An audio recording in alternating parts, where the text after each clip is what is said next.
كرة القدم هي أروع عرض وفستيفال على وجه الأرض. هذه هي دنيتنا، هذه هي حياتنا. الألفاظ تغيب والكلمات لا توجد. أنا تولدت باش نكون فيه، غيري جاءوا بساقيهم، لكن كنا مرتبطين ببعضنا.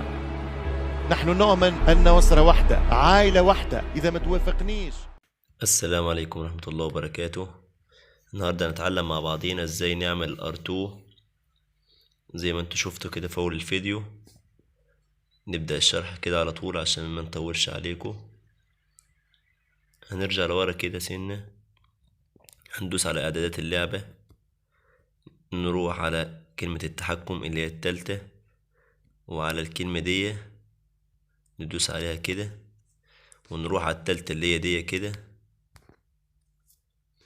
وننزل لتحت ونجيب رقم واحد دي ندوس عليها كده.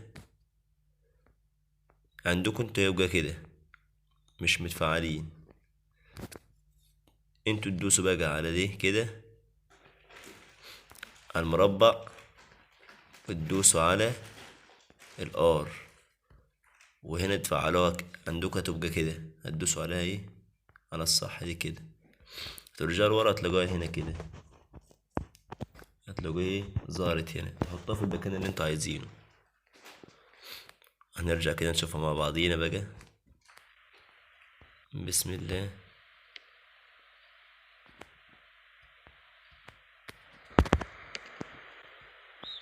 زي ما انتوا شفتوا كده بيعمل R2،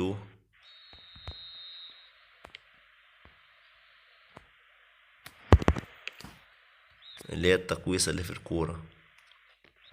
وبكده يكون انتهى شرحنا، وتستنوا مني فيديوهات كتير. ادعموني بلايك واشتركوا في القناة عشان يوصلكوا كل جديد. والسلام عليكم ورحمة الله وبركاته.